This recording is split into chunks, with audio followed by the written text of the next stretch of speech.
Welcome aboard the Athletics Can't Wait Jets podcast, your nonstop shop for all things Jets with Tim McMaster, Zack Rosenblatt, and Marissa Dunn. Can't wait! An incredible win on Monday Night Football versus a division rival to open a season by the Jets, and an unbelievable loss to have Aaron Rodgers leave his first Jets start, maybe his only Jets start, after 4 plays. Lost for the season. We'll try to make sense of it all here on the Can't Wait podcast. Thanks for joining us. I'm Tim McMaster along with Zack Rosenblatt, our Jets reporter at The Athletic. Please subscribe on YouTube. If you're watching us, give us the thumbs up and give us a great review if you're listening on Apple or Spotify. We're going to get to all the positives from Monday night because honestly, this team showed all the talent it had. The defense, dominant. Breece Hall, explosive. Garrett Wilson, special. But we're also going to ask the question of, does any of it matter without Aaron Rodgers? Also, one show note, we are starting a pick'em pool week 2. Yeah, we're a week behind. It took us a little while to figure out the kinks, but we're going to get it started up for week 2. I will put the link to that in the comment section. We already have a good amount of people signed up, but we will track it all season long. If people have special weeks where they go, have a perfect week, we'll have them on the podcast if they want to come on, and we'll talk about who's leading and all that stuff. So it's a new way for us to do our pick'em stuff. Marissa's already signed up as well. Try to get Connor to do it. All the friends of Can't Wait hopefully participate in the pick'em pool all season long. All right, enough of that. Let's move on to the news. Zack, first pass, 4th play, he goes down. Tom Pelissero just reported, he's the first to report here just a few minutes ago before we started the pod, that the MRI has confirmed that it is a full tear of the left Achilles. So Aaron Rodgers' season is over. Who knows about his career? He turns 40 in December. Let's just go back to the moment first, and then we'll go from there. You're in the stadium. He carries the flag out. It's electric. And then I think less than 30 minutes later, he's being carted off the field. And just what was going through the press box, the stadium, what was the vibe there? Man, it still is kind of like surreal. Like it's one of those things that I don't think people reacted like in the moment, because it just like, I think everybody was just waiting for somebody to be like, nah, he's fine or whatever.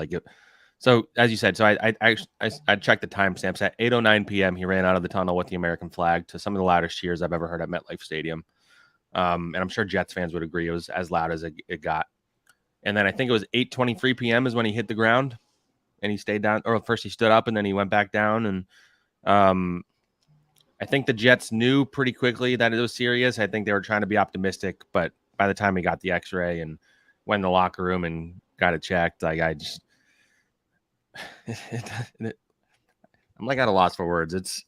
I've written about it, and even then I don't know what I wrote. I just... Yeah, I said this to another reporter. It's almost as if the last 5 months didn't happen all of a sudden. Like we're back where we were before this. Like they pulled out the win, and we'll get to that because it was a phenomenal effort, great coaching, great defense, like just really, really gutty, and like really showed what this team is made of around the quarterback. But like we're back at Zach Wilson being the full-time starter. Aaron Rodgers threw 1 pass as a Jet.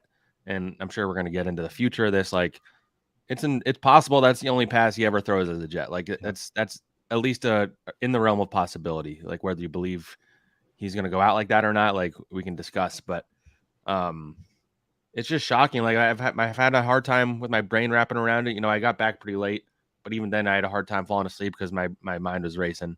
Got like 2 hours of sleep.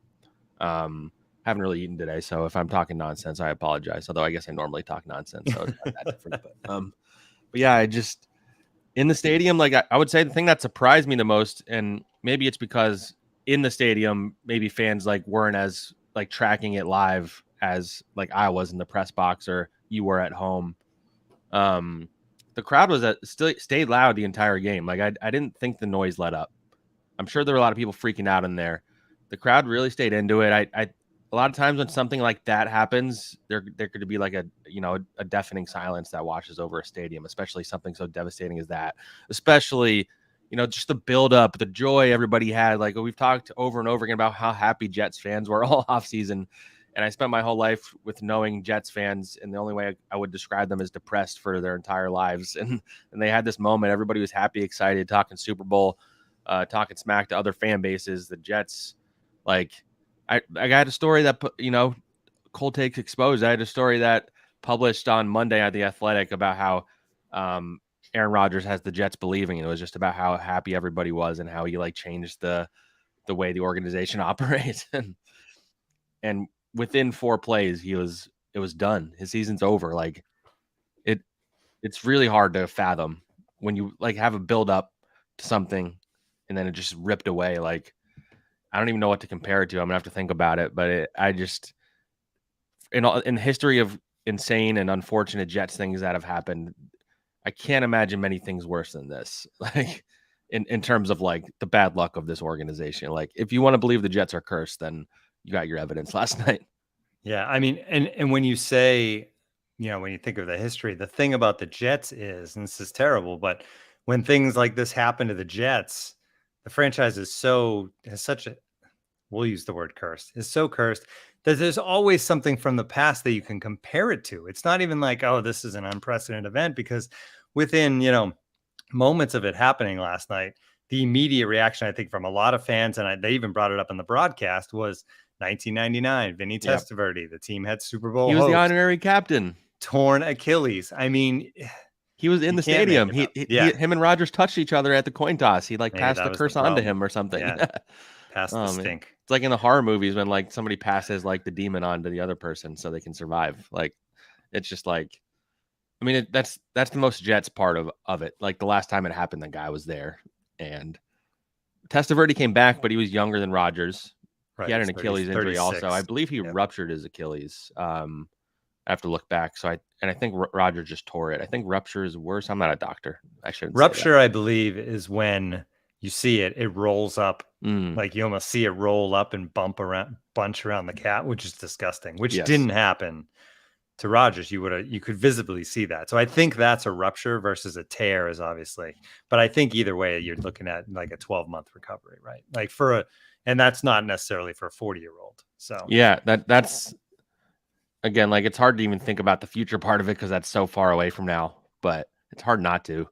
I mean, he was 90% retired as recently as January, whenever it was he went into the darkness retreat. I think he went in February, but I imagine leading up to that, he was 90% retired. So, which he said, he came out wanting to play again. And, if you look back at some of his quotes where he talked about, this is going to be a few years partnership, but, who knows, based on team success or health, what will happen. And this is as worst case scenario as can get. I think there are probably people, anti-Jets people, and I know some, who would say stuff like, well, they're the Jets, so obviously, it's going to go terribly. Like, Rodgers is his leg's going to snap in half or something like that. And but no, I don't think anybody actually thinks that kind of thing's going to happen. His leg didn't snap in half, but yeah, it's just, I mean, you feel for Rodgers, you feel for this organization. Like that coaching staff knows they were coaching for their jobs anyway. Now they have to do it again with Zach Wilson. They're going to have to go out. They're going to go out and earn their jobs, because now they're going to have to. It's basically going to be what it was last year, except everybody's healthy at the moment. So you have Breece Hall, which once they lost him, everything went to shit. They have AVT. The defense is still intact. I mean, the offensive line we can talk about at some point, but you have Garrett Wilson, a year older. I think the receivers, there actually might be some iffiness there. But yeah, there's just like my mind's just going everywhere. But it's just like the Rodgers fact. Like, yeah, he's 40 and he was close to retired anyway. So that's going to be the biggest question for the next year. And then if he does want to come back, like, that's a 40-year-old coming off an Achilles. Like, so how much can you rely on that? Like, so there's just like a lot of questions about what this means for the future, but there's a long season ahead. And so Zach Wilson can go out and prove that he's the guy that they drafted. I don't think he necessarily showed that last night, but this is his job, and I don't think anybody's going to take it from him unless they make a splash, which we'll get into. I don't think they'll make it like a splash, but yeah, we'll get into that. We'll get into that. We'll get into Wilson. Just, we've talked about it on the show. Like, Zach, you didn't grow up rooting for the Jets. I didn't grow up rooting for the Jets, but like, been doing this podcast for 4 years now. I had like a sick feeling in my stomach last night watching the game, because it's just, like doing the show and interacting with fans through it, I've become like, if not a Jets fan, an honorary like Jets supporter, like for the good of everything. And like, I was really rooting for this season to be special for this team. And yeah, it rips your heart out. But one thing you do have to think about too, and we're going to get into the blame game as well in a second. But one thing I wanted to bring up, because it just popped into my head, was the Jets made the choice, and this is on Joe Douglas and Robert Saleh. They made the choice to go with the 39-year-old future Hall of Famer instead of the younger quarterback options that were available sooner. They waited and waited in hopes of getting Rodgers, and now that decision looks like a bad one. I don't necessarily blame them for that, because this was a freak. Yeah, injury, it is. I mean, but to your point, like, not fair, because those guys could have gotten hurt too. Yeah. And I mean, to your point, like, this was like an all in on this year's season, and they were going to ride or die with whatever happened this year. And now, unfortunately, the worst case scenario happened. Whereas, like, a Derek Carr, a Jimmy G, I don't know, like, those are probably guys that you probably could have banked on being here a year or two from now in theory. But I think if you have a chance to get someone like Rodgers, you go and get him. So I don't blame Joe Douglas for that at all. You could blame him for the construction of the offensive line, certainly, and that kind of is part of what led to what happened. But it's what I would say is, number one, like, to your original point you were making, like, I feel for the fans above all else, because this was, as angry as they usually are at most things, they're pretty happy, and now for the rest of their lives, depending on what happens this year, even if the Jets made the playoffs, if they lost in the playoffs, it's still going to be the ultimate what if. Well, we got to the playoffs with Zach Wilson. What if we have Aaron Rodgers, who would have won the Super Bowl? Like, it's just going to be the what if is going to be lingering. Right. It's going to be the what if to end all what ifs for this organization. And, they finally had a quarterback after years of misery, and, misery, thy name is Jets quarterback, as I wrote in I don't know if that made it into the story the other day, but that's a line I wrote. And it's the truth. It's just over and over again, this team just has the worst luck. Geno Smith gets punched in the face. Sam Darnold gets mono, Mark Sanchez butt fumble, like Mike White's ribs get cracked, like all this stuff, this freak stuff that happens to this team. It just sucks.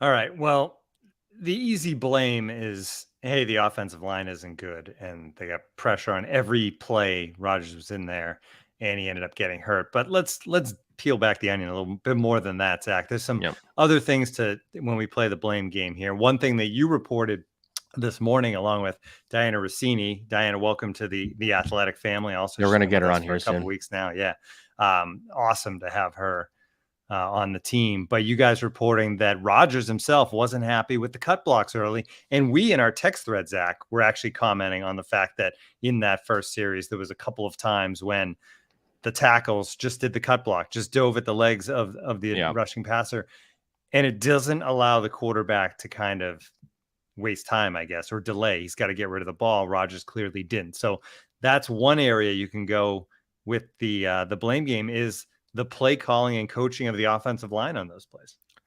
Yeah, I've seen a lot of people react to that report about how, well, he could have changed at the line, or didn't he have this great relationship with Hackett, or blah, blah, blah, all that stuff.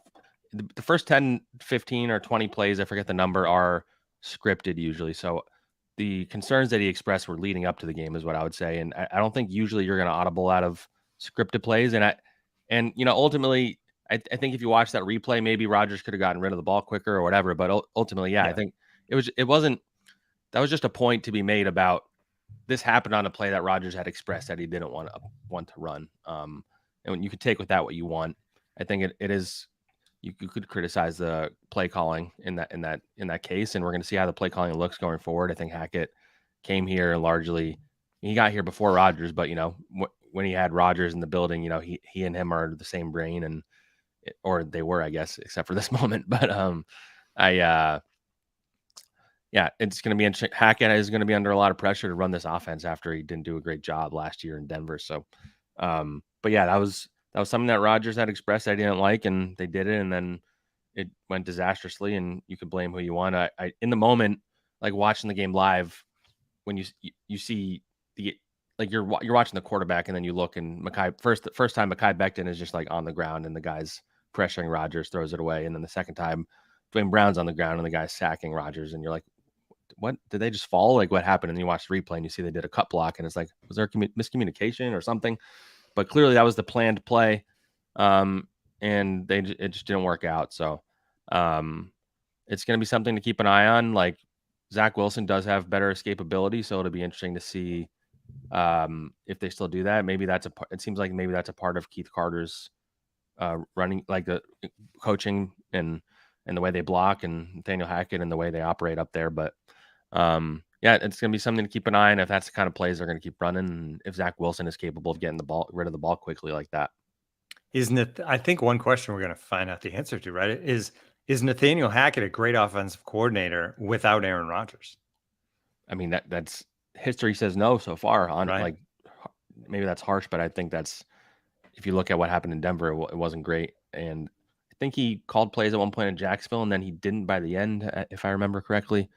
So yeah, I mean, this is gonna be make or break for his coaching career, because if it doesn't work for Hackett here, I don't think he's gonna get another job anytime soon. It was pretty disastrous in Denver. So there's a lot of pressure on him, as much as, I guess arguably there's not as much pressure because he doesn't even have to be here because he's getting paid by the Broncos still. But Saleh invested in him as the offensive coordinator. He brought him in after letting go of his friend. So yeah, we're going to find out what Hackett is made of as a play caller, what that play calling commission with him and Todd Downing and Keith Carter, and he referenced like some other guys being involved.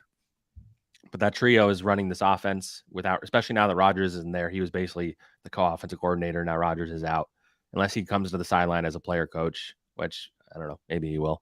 It's going to be Downing, it's going to be Carter, it's going to be Hackett, and they're going to make or break this offense with those guys, and some of it will be their fault if it doesn't work, and some of it will be Zach Wilson. So it's going to be an interesting balance, because last year a lot of the blame was put on LaFleur, and I think a lot of it was justified. We're about to find out how much of it was LaFleur, how much of it was Zach, how much of it was what Saleh wants to run. Like, we're going to learn a lot about the operation over the next 17 weeks. All right. One other thing, talking about like what's to blame for this injury, and it's the turf is a possibility, right? Although most people say the turf felt better last night and in the Giants game on Sunday than it has in the past. But there's still a lot of players out there, the majority of the players out there, that will tell you grass is better, turf is bad. Grass gives when your leg gets caught, turf doesn't. It goes back into your body. You talked to a bunch of players after the game about that, Zach. Diana, to her credit, got a lot of the quotes about the turf, but I was there for Randall Cobb, who was very, very harsh about it. He basically said how it's money over players or whatever, and how they've been fighting for grass. Like, I think as NFLPA, they've been fighting for that, and because they had that whole stance that everybody took last year because people kept getting hurt at MetLife. I don't know. I haven't watched the replay enough times. I'm sure a lot of people have to like see if like the grass really had, maybe it did. I know a lot of guys hate turf. I think that's still the belief. It seemed like some guys were okay with it last night, but I don't know. There's something to be said about switching to grass. So I'm curious if and when Rodgers talks again, and maybe that'll be on McAfee today. Maybe it won't. He'll be on there at some point this year, even if it's not today. I'm sure he'll address whether he thinks it was the grass's fault or not. But yeah, I mean, it's just something to keep an eye on, and it's unfortunate that you have to deal with the conditions in addition to all the other stuff that happens in a football game. All right, let's talk about Zach Wilson next, and maybe who else could play quarterback as well. But first, Zach, who, he wasn't expecting. You have to be ready to play. You're a backup quarterback. Yeah. But it's week 1 of the season. Aaron Rodgers is there. You would imagine that you didn't actually think he was going to get in and play this game. Plus, the whole point of this, or one of the points of this Aaron Rodgers thing, besides going and winning a Super Bowl, was Zach Wilson doesn't have to play, and maybe sitting and watching, he can continue to progress, and who knows down the road. Now he doesn't get that again. So once again, Zach Wilson won't get to watch and learn, and he's going to have to play and learn. I didn't think he played well last night. He showed there's a few flashes, right? Every once in a while, he throws a laser in a tight spot, and you're like, well, there it is. But there was a lot more bad, including the interception, which was terrible. I think the quotes from Troy Aikman on the interception on the broadcast, he said, just a terrible read by Zach Wilson. And then they came back to it later, and he said, that's pretty basic football right there. It's not about having not played much or training camp or anything or a new offense. So yeah, there was a clip of Peyton Manning on the Manning cast too, where Wilson was like going back. He's like, oh, okay, just go backwards. Why not go backwards? Like Manning was just like exasperated with Zach Wilson too. But yeah, I mean, to your point, like it was kind of looked like how it did at the beginning of last season, like where Zach would have some flashes and he would mix in some really bad throws, and then you look at the end of the game, he has like 100-something yards, and the Jets defense and running game carried them to a win. Like it's the exact formula from the 6-3 start. I don't know if we learned last year it wasn't quite sustainable. I think losing Brees definitely contributed to that, and the offensive line injuries they had. But yeah, I mean, the whole offseason, the whole idea, and the Jets coach has said this enough times that you better believe him. They kept saying that, they think Zach would do well to sit back and watch and learn from Aaron Rodgers for a season and then, regroup. They started from ground zero. They were very conservative with him in the preseason. Like the plan was not to play him. Like if everything went well, he would not have seen the field this year unless there was like blowouts. But here we are. He's a starter. They need to make him ready. He needs to show that he learned from last year. There's a lot of pressure on him again, and he didn't handle that pressure particularly well last year. He seems I wasn't at his press conference last night because I was going around the locker room, but generally he has seemed a lot lighter and like he's having more fun. And I know he had a bad relationship with LaFleur. Seems like he has a better one with Hackett and Downing, and Rodgers. I'm sure Rodgers will still support him, but last year the receivers threw him under the bus on more than one occasion, both publicly and privately, which I wrote about in my story back in January. Like everybody turned on him as a quarterback, not as a person, but everybody turned on him as a quarterback last year. Now they all have to rally behind him, and they didn't want to rally behind him last year. Now they have no choice because, Mike White is not here to save the day again.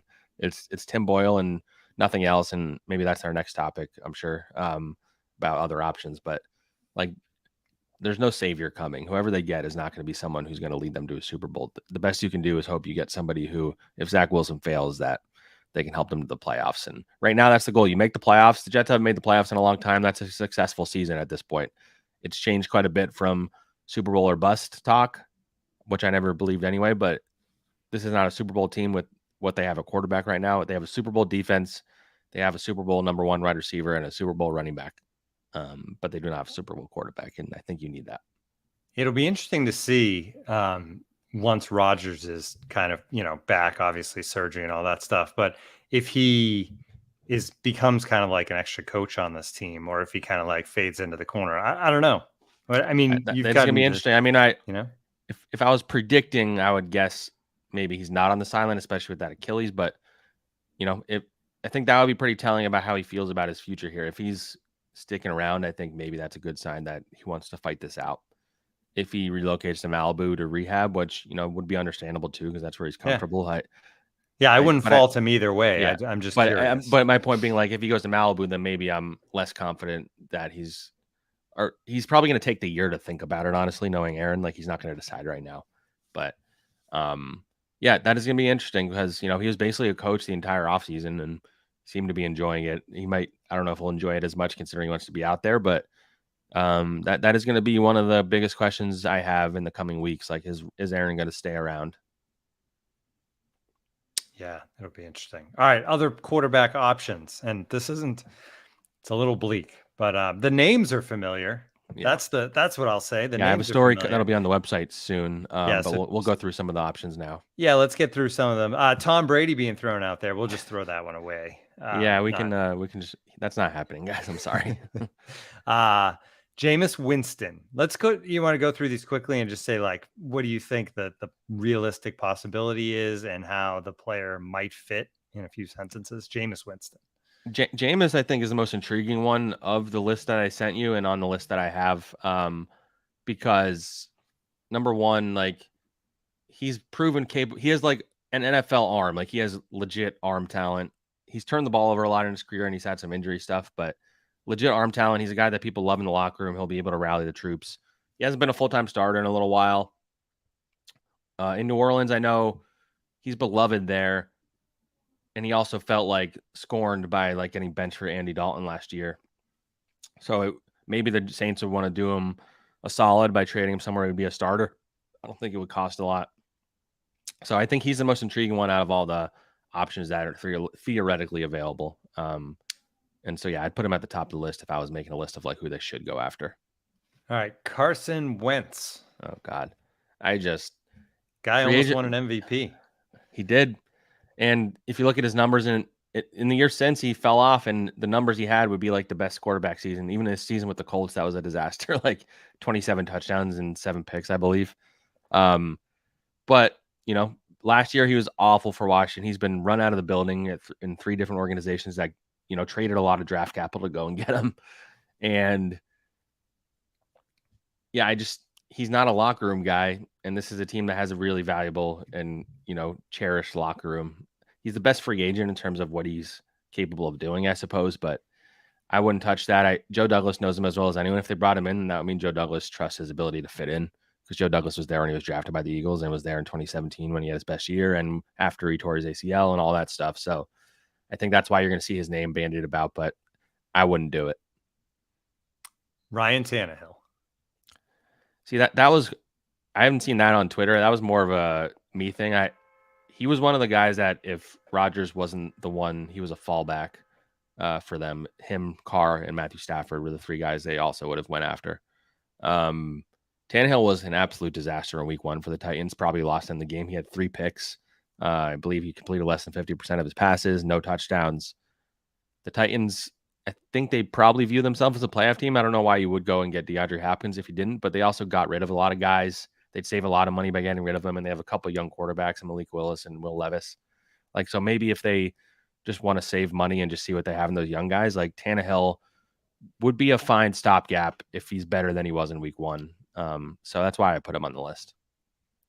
Few more here. Matt Ryan. Yeah, he's the other free agent option. He's probably a better option than Wentz, I should have said. Is he 40 yet? I can't remember. I have it right here. So. He is 38. Sorry, very young compared to Aaron Rodgers. He had a bad year in Indianapolis last year, but if you remember the circumstances, it was pretty toxic. Bad O-line. Everybody got hurt. Got benched, got put back in, benched again. He's currently an analyst, but he did not officially retire, so he's out there. If they're going to go for a big name, he's probably the most gettable one, I would say. Like easiest, where you don't have to maybe pay much or deal with trading for him. I don't see it happening, but I could see why the Jets would consider that. Phillip Rivers. The only reason why he's even listed is because there was that report that the Niners were planning on signing him if they'd made the Super Bowl last year because all their quarterbacks got hurt. He had pretty good numbers his last year in Indy, but that was 2 years ago. I don't know if he's in playing shape or not. He's pretty slow. This offensive line isn't amazing. So he's the one that you could survive with him probably, depending on what he has left in the tank, but I don't see it. And one last one that on the list that you sent me is just won't go away. Joe Flacco. It just feels like it's going to happen, doesn't it? At the very least for this next week to be the backup, or if they can't get a better option. I get the impression they are working the phones. I don't know what that entails. But somebody suggested Bailey Zappi in the chat. The Patriots signed him back to their 53, so he's not an option anymore. Marcus Mariota is on my list. That's going to be going up, but he's not very good either. But yeah, Flacco, Robert Saleh loves him. He had that Browns game last year that we'll never forget. But he is not an NFL starting quarterback at this point. So I'd rather roll with Wilson, honestly. But and somebody just had Teddy Bridgewater. The Lions signed him. I don't think they're going to trade him unless the Jets gave up something good. All right, let's move on to one last thing. Let's end the show on a positive note. Let's talk about the positives on Monday night. Yeah, the game that the Jets won. Just a reminder, the Jets pulled that game out. They were down 13-3 at the half. They had never beaten the Bills in a game when they trailed by 8 or more points at halftime. 0-54 ever, wow. And they win that. And so many moments too. But I think the things that stand out, right, and we'll go through them one at a time, but it was the defense, it was Breece Hall, it was Garrett Wilson, and it was the game winner by the undrafted free agent, Xavier Gipson. But let's start with the defense, because really the defense won this football game. Dominant against a team that has electric players, has an offense that thinks it can go to a Super Bowl, and has a quarterback who's a perennial Pro Bowler, right? But they have his number now. God, last crazy. year was very similar. They really, Allen couldn't figure it out. But last night, sacked 5 times, turned it over 4 times. The 3 interceptions by Whitehead. There was pressure all the time. They actually ran the ball decently at times with Cook's brother running the ball a little bit. But overall, this defense was, I almost don't even want to say like everything we thought they were, because in a lot of ways I was more impressed than I thought they were going to be. Right? They forced turnovers. I mean, we should highlight off the bat Jordan Whitehead, because I think he got a lot of flack last year because it wasn't an amazing year. But Saleh said all offseason, anytime you asked about Whitehead, if he had caught a few of the interceptions that he dropped last year, I think Saleh said he counted 4, then we would have been talking about him as a Pro Bowler, all pro. He caught all 3 of the ones that were, to his credit, he caught them. Josh Allen did like throw at least 2 of them like right to him, like on brutal, like just deep passes that just like sailed past the receiver. But Jordan Whitehead, man, he second year in the system, he's a guy that, I remember last year in training camp, he was like one of their best players, and then he had a little bit of a tougher time because he was targeted quite a bit and wasn't getting much help from Marcus Joyner next to him. He had an amazing game. The defensive line, they did that rotation again. Pretty much everybody got in on the mix besides like Solomon Thomas. I mean, Quentin Jefferson, who we didn't really talk about in the pod much, but I thought he had a really good camp. He had 2 sacks. Jermaine Johnson looked really good. He had a sack, I believe. Yeah. Bryce Huff, our boy, had a sack. Al Woods had a sack. John Franklin Myers was all over the place. Quentin made a few plays. That D-line was just dominant. Will McDonald didn't really do much, but his first game. Carl Lawson, by the way, didn't play, which is notable. I actually forgot about that. He was a healthy scratch. Wasn't on the injury report all week. I think that's just load management. They're just easing him back after he missed a lot of camp with a lower back injury. I think it's going to be hard to take Jermaine off the field now, personally, I think. So it'll be interesting to see how Carl works in. Someone mentioned Michael Clemens too. He forced the fumble, I believe. Didn't he? He did. Oh, yeah, he did. Yeah, and he lit up Josh Allen. So we talked so much about his press conferences and his personality. It was awesome to see him talent. Make a play like that on the field. Who I didn't mention? Quincy Williams, who he was great, flying all over the field, sideline to sideline. Had the pass defense like in the end zone in the first half, the key play, and I think he ended up with 10 tackles.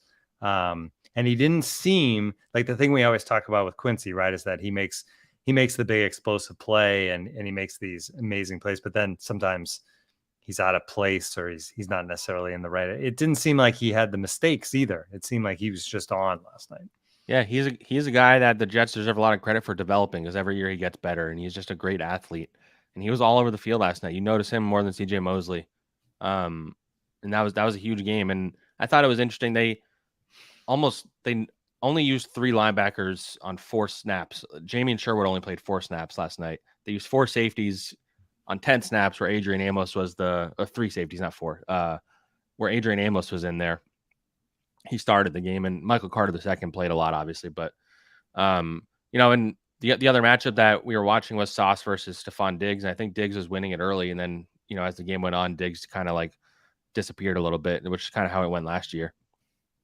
But overall, like, there's not really much you can blame for that defense. They were clearly gassed late in the fourth quarter when the Bills pretty easily went up the field and kicked that field goal to go into overtime. But then the Jets came right back around, stopped them in overtime.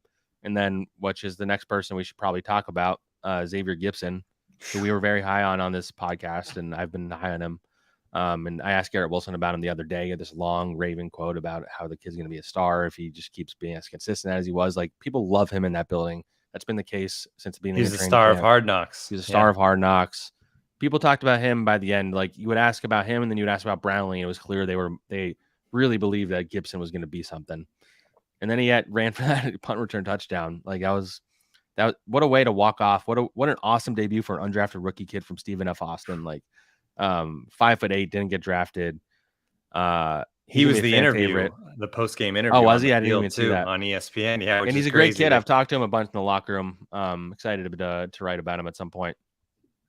Just one of maybe the biggest winner of the day. Like, and I think he's eventually going to have a role on offense, because I don't know if Cobb's going to survive 17 games. And McCole Hardman, by the way, played 0 snaps on offense. I had fans at one point in training camp where I pointed out that Cobb was pretty clearly going to play over Hardman, like, get mad at me. So, I don't want to say I was right, but I was.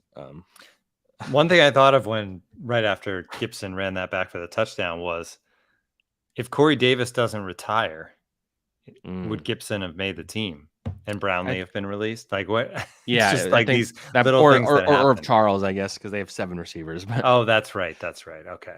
All right. So that does. But so Gibson, and then I'm sure you're going to transition to offense next. We already talked about a lot about Zach Wilson, but so Breece Hall and Garrett Wilson would be the two to talk about positively. Yep. Obviously, Breece, like he still clearly is not like his full self explosiveness wise. Otherwise, he would have scored on that 80-yard run.